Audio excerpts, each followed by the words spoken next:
Hey guys, you're watching one and only. My name is AJ, and we are back on another episode of not Let's Build a Sea, on ZONOCraft Season 2, Episode 48. And this is the third time I have tried to record this episode. I don't know what's going on with this series, man. It seems we had a little break of having trouble recording this series, but 3 times the first one, the computer went wrong. The second time, my audio went wrong, so you guys aren't going to be able to see that. We didn't do much. I'll show you what we done, but we didn't really do much. And then the third time is now, and hopefully we're going alright. However, I am going to show you what I done last episode. I was playing around with a snow golem a little bit, because back on Xbox 360, you couldn't sort of make, in fact, you can get out. There you go, you stay in there for a moment. Back on Xbox 360, if you put a snow golem in an area, and then you got a shovel, and I'm sure you've seen it done before on PC, and then usually if you hold down right trigger, you could just keep on gathering snow forever and ever and ever. And, or until your shovel breaks at least. But on Xbox 360 edition, for some reason, it never really worked. It would go for like 2 or 3 times and then stop, and it would bust, and you could do it with pistons, but that would break and it wouldn't work, and I got hiccups, and it was really hard. However, after a little bit of testing last episode, we realised we had pistons at first in there. As you can see, we've got 1 piston there. And that worked, and then I thought, well, maybe we can do it with 1 piston, and you could do it with 1 piston, and then I tried it with no pistons, and it worked. It was brilliant, and you don't even need anything anymore. Let me put a block. If we take that away, careful now. Put a block there, right? So he's stuck in there, and then look, how about that? I can stand here with my shovel and just farm snow underneath the snow golem forever and ever and ever until my shovel breaks. Now this might not make much sense to you at the moment, because I've done this twice now already that you guys haven't seen, that the footage or computer messed up first time, then my audio messed up the second time. But basically the reason why I've been collecting so much snow is because on our house that we're building, what will be our redstone house, we are going to use snow as the interior walls. Look at that, bangs. I should have more snow than that. Whoops, sorry, snow golem. There we go. Tons and tons of snow. Perfect. Okay, let's get back out of here. You're stuck in there. You can stay in there for a while. Maybe I'll let you out one day. But yeah, we're using snow as the interior for all the walls. Now, I have done some walls, because that's what we done last episode. And I was just talking about my previous jobs that I've had again. I thought I'd continue that conversation from last episode. A lot of you seem to enjoy last episode's conversation when I was talking about when I was working at the second-hand store, shop, whatever you want to call it. And yeah, that was good fun. And you guys, enjoyed me talking about it. But anyway, let's go up here. I'll show you what we've done. We really didn't do much. Oh, it's night time. Let's sleep away this horrible night time so we don't get anything blown up by a horrible creeper or attacked by a horrible enderman. And this is going to be hopefully, Jesus Christ, if we don't have to record this episode again, hopefully this will be the last episode for a little while doing the house. We won't be doing the house for the next few episodes, in fact, because, burn, zombie, burn, because we're going to be going to the end. Next episode, okay, next episode we're going to be working on the preparation to go to the end, and then on episode 50 we will be killing the Ender Dragon, which is going to be great fun to do. But yeah, I think episode 50 would be a nice round number to do it on. But anyway, let me show you inside what we done last episode. Well, not last episode, the episode that you guys can't see, what should have been last episode. But we put up some walls here with the snow, and I think it looks really, really cool. It's a nice texture. It's a nice clean white wall, which is going to look great on the inside of the house. And then we were talking about what colour to do the floor and the ceiling, because usually when I build a house, I use a light wood colour or at least a light material for the floor, so it makes the room look bigger, it makes the house look bigger. The lighter the colour, the sort of, I don't know, more area it seems. But because we're using snow on the walls, and you can't really get much more lighter or whiter than snow, I thought maybe we can do a different tactic, a tactic that I've never really done before, and instead use a dark wood. So we could use sprucey wood on the floor, and then I was actually thinking about using jungle wood on the top, because I hate jungle wood. Or it's not that I hate it. It's that I don't know. It's not a colour that I'm usually into. I'm not a fan of the jungle wood colour. But I thought it'd be cool to use a different wood. We're using lots of different blocks that I've never used before and creating a unique, sort of pretty but sort of ugly house in a way. But I'm enjoying it. I'm loving it. So yeah, I was thinking about using darker colours for the roof, for the floor and the ceiling, and then having the white walls to make it maybe possibly look bigger or longer because of the white walls, which would look great. Now, we are doing them 3 wide. I have mentioned this in the last couple of episodes. The reason why we're having so wide walls is because this house is going to hopefully have some redstone in it. I want light switches on the walls that we can tap, and it turns on the lights in the room that you're in. But obviously, to be able to do that, we need space in the middle, and I'm just using 1 block in the middle here to be able to run a redstone signal up, a redstone lead, or redstone torches, or however we're going to do it at the time, depending on the situation. We need that room in the middle there. And surprisingly, having a 3 wide wall doesn't actually look that bad. I thought it was going to look really too big and chunky, but it really doesn't look that bad. There's nothing in this chest, by the way. There was snow in here. I put this snow back in here. There was loads of snow blocks, as you can see, all the snow blocks that we've got on the walls so far. This was about 9 stacks of snow, so it really doesn't go very far. But that's because we're doubling them up. But you can see where the sort of walls are going to be. We just placed them out last episode. We didn't really discuss what was going to be in each room. But I think we did decide that over on this side, as you can see, we've got some dogs this side. They decided to teleport. Well, I think like 5 or 6 of them decided to teleport to us again for some reason. I don't know. But we did decide that this little tiny room here is going to be our bathroom. A cute little quaint little bathroom. And obviously the floor is going to be on this level. So like some of the windows go all the way down to the floor. And some of the windows don't go all the way down to the floor and stuff like that. Maybe we can have levels so maybe it drops down at this half of the house or something. I don't know, we'll figure it out. So I think today we're going to go and make an axe. We've got 33 levels. We might as well try and enchant a really good axe. And then we'll go out and we'll go and chop some sprucey wood. Or some jungle wood. Probably sprucey wood actually. Ready for next episode. And I can talk very, very quickly over what we're talking about last recording. Which is my previous jobs. So let's make an axe first. I think we need a diamond axe. I don't think, as far as I know, we don't have an axe made. I don't think I've ever made one, a diamond one. We'll have a quick look. Let's have a quick look down in the blacksmith area. Down here. Anything down here? Anything in here? Pickaxe. Oh, there is an axe here. Oh, wonderful. What is this axe? Efficiency 3. Okay, what else have I got on here? Haven't got any unbreaking. There's efficiency. No unbreakings. Okay, and I can't add, I don't think, as far as I know, you can't do that. No, you can't, look. The way that you'd need to do this is put... Oh, not that. We didn't want that, we wanted that. But no, you still can't do it.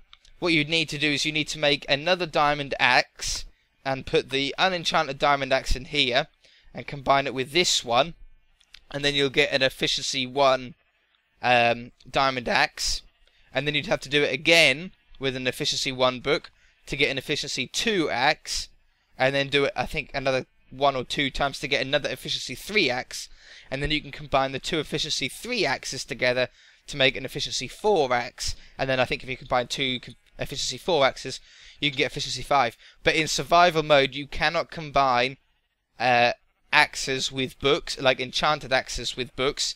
It works in creative, it doesn't work in survival, and you can't combine books together. If I get 2 of the same book, for example, so here are 2 efficiency 1 books, look, efficiency 1 book, efficiency 1 book. In survival, you cannot combine them together. It works in creative mode, but in survival mode, it doesn't work. You need to actually combine diamond axes of the same enchantment to be able to do it. I know it's really, really tricky. So have I got my axe? I got my axe. It's efficiency 3 axe. It would be nice to get unbreaking on it. Can you get unbreaking on an axe? I'm sure you can. You know what? For the fun of it, we've got 33 levels. Let's do it. 1, 2, 3. Just for the fun of it. Have I got any sticks left? I do have 2. Perfect. Let's make another axe, and let's enchant it with all 30 levels. Just to see what we get. It might be something good. If we get another efficiency 3 axe when we'll just combine them together when we get some more levels. 30. Efficiency 4. Okay, that's even better.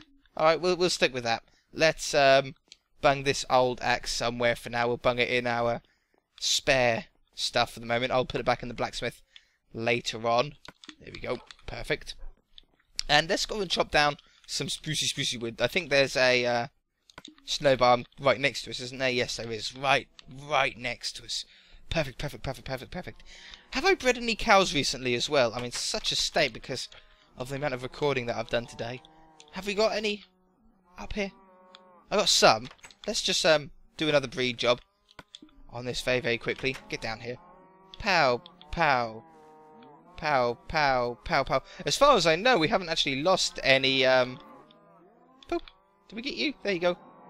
As far as I know, we didn't actually lose any baby cows through the pistons, so it looks like for the moment our cow killer version 2 is working fine. We can upgrade it to cow killer 3.0 at some point, but for the moment it's doing okay. Okay, so last episode I spoke about me and the second-hand shop when I worked there for a couple of years, or just under a couple of years. After I left there, I done something called canvassing. And if you don't know what I've got an itchy nose. I think I've got the sneezes coming. If you don't know what canvassing is, basically, canvassing is door-to-door salesmen. You know those really annoying people. I'm trying to go further away so we don't ruin the area that we're at. Have I got any food on me? I do. Excellent. I don't really get door-to-door salesmen where I am. I live sort of in the middle of nowhere. So if someone comes knocking on my door, it's usually because their car's broken down and they need some water or something like that to cool it down again. But obviously a lot of people... Wow, this is a great axe. A lot of people have these people come quite a lot. We get a lot of phone calls, a lot of spam phone calls, trying to sell us insurance and PPI and all this sort of stuff. That drives you absolutely insane, doesn't it? But luckily, as far as actual people coming to my door is concerned, I don't really get it that often. There we go. So yeah, when I was doing it, I felt really bad. I absolutely hated it. It was so rude. It was so intrusive. The way that they taught you to do it was verging on aggressive as well, because you were sort of taught how to sell and the sort of tricks to make people buy it without them really knowing, like almost subliminal messaging, like sort of in a way, not exactly, but sort of like little tricks. And don't get me wrong, the money was great. Because of the sort of work that it was and how horrible it was to do, they had to pay really good money to be able for you to stay there and stick doing it. So I actually got quite good money from it when I was doing it, but I really didn't enjoy it. So I done it for about 12 weeks, and that's all that I could really take. And I could only last 12 weeks because I became very, very ill after 12 weeks of doing it. Because this is how my day went, okay? So, 7 o'clock in the morning, you'd get up and go to work. Now that doesn't sound too bad. 7 o'clock in the morning isn't really too much of an early start, is it? I mean, a lot of people get up at 7. A lot of you guys get up at 7 o'clock just to go to school, don't you? So, yeah, that wasn't too bad. However, it then gets worse. So you get up at 7, you get into the office for about 8 or 9 o'clock. When you're in the office, you then get told where you're going for the day, and you have no idea where you're going. You could go anywhere in the whole of the United Kingdom. You can go to Liverpool one day, you could go to London the next day, the day after you could go to Inverness or Glasgow up in Scotland, and you'd have to drive there that day and go and do it and go and knock on doors. So while you're at the office, you'd be given a map of your area and where you'd have to go. Whoops! And all the houses that you were allocated to, because you were basically fighting over territory with other people trying to sell stuff. And what I was doing at the time is I was selling internet for an internet provider in the UK, trying to get them to switch their internet provider. And yeah, so once you've got where you're going and you've done all your computer stuff, at about 11 o'clock in the morning, you would then leave and drive to where you need to go. So, let's say London, for example. So I'd drive to London, and I would get there for, well, depending on where you are, sometimes you'd get there for about midday, Sometimes you'd get there for about, I don't know, 11:30 if it was very, very close by. And sometimes you wouldn't get there until 1 or 2 o'clock. But once you get there, you then have to start knocking on doors. And you knock on doors and they say no, go away. You knock on the next door, they say no, go away. You knock on the next door, they say no, go away. And very demoralising, very, very sad. You get very, very, yeah, just demoralised really, very, very quickly. And but when you get in a house, you can then hopefully sell them if people are interested in it. And some people were. Let's sleep away this night time. What way's home? I'm lost. That way. You know, some people were really, really interested, and some people really hated their internet provider, so they were actually glad to see you. Trouble is that was very, very rarely. A lot of the time, they just didn't want to see you. They wanted you to go away. But you would knock on doors until about 10 o'clock at night, and you got up at 7 o'clock in the morning, and you finished knocking on doors at 9, 10, half 10 at night, which means you've been standing up knocking on doors for, let me do some numbers here. Let's say you get there for 12 o'clock. That's 10 hours. 10 and a half, sometimes 11 hours on your feet walking around a place where you don't know, you don't live there, you have no idea who's there, you have no idea who lives there, you have no idea whose door you're knocking on. It could be a drug dealer, it could be a murderer, it could be just a nasty person, and you got your fair share of nasty people, you got your fair share of threats and stuff. Very, very, very rough areas you'd usually end up being at. So yeah, you've just walked around for sort of 10, 11 hours. And then you have to drive home. So then you drive home, but you don't go home. You go back to the office. And then once you're back at the office, you then have to type into the computer what sales you done that day, where they were, you know, the addresses, the bank details. Because you're wandering around this area where you don't know. You don't know the area, and you're wandering around at half 10, 11 o'clock at night, and you've got people's bank details in your pockets. And you've got your mobile phone on you, and if you drive, you've got your car keys. So it's dangerous. You know, if you get mugged, you can lose not only your stuff, but you can lose other people's bank details. You know, which is obviously very, very important to those people. Let's grab these saplings as well as we go. We can always replant them. They'll be handy for my tree farm on the inside. So you get back to the office. You're then typing in your stuff. And you would probably get back home, for 3 o'clock in the morning. So you now have 4 hours to get some sleep before having to get up again. However, it's not just sleep you need, because if you didn't make any sales that day, and there's no supermarket or stuff, because it was very rare, if you were canvassing an area, it was very rare that you would actually get a supermarket or a shop or a toilet, for example, on your area. So the only time that you could go to the toilet is if you got into someone's house and you asked them, "Can I use your toilet?" And you know, 99% of the time they would say, "Yeah, no problem," really. But yeah, if you haven't been able to get to the toilet that day, you've been going for, well, about 20 hours. Because 7 o'clock in the morning till 3 o'clock in the morning, that's 20 hours without going to the toilet. And without having anything to eat, because if there wasn't a shop on your area, you're not going to sit around and eat. You can't you don't want to bring a packed lunch, because the more time you spend eating, the less time you have the less time you have making money. Because money, although it was good money once you got a sale, it was very, very difficult to get a sale in the first place. So you don't eat. So in the 4 hours that you've got between 3 o'clock and 7 o'clock, you have to eat. You have to go to the toilet, and you have to get some sleep again. So basically you get, let's say you can eat and go to the toilet in 1 hour. That gives you 3 hours sleep, and then you work again. And this would be for 6 days a week. So you'd get Sunday off, but Monday through to Saturday you'd be working. Which was very, very, very hard work, and that's why I got very, very ill, very, very sleep deprived. My body got very, very ill, and it was very, very horrible situation to be in. Look at all those roses. So yeah, that was very, very hard work. And then 7 o'clock, you'd get back up, and do exactly the same thing again. Now, 20 hours work every day for 6 days a week is 120 hours a week. That's a lot. Seeing as though a full-time job is 40 hours. Most people don't work more than 40 hours. 40 hours is a full-time job. Some people work 60 hours, but that's a really hard work job. But I was doing double that, 120 hours a week. Whew, that's so much work. That is. YouTube's easy compared to that. It really, really is. And yeah, I hated every minute of it. We're getting quite a fair bit of wood. We should have enough, really, to do the floor here now. Let's just do this last tree.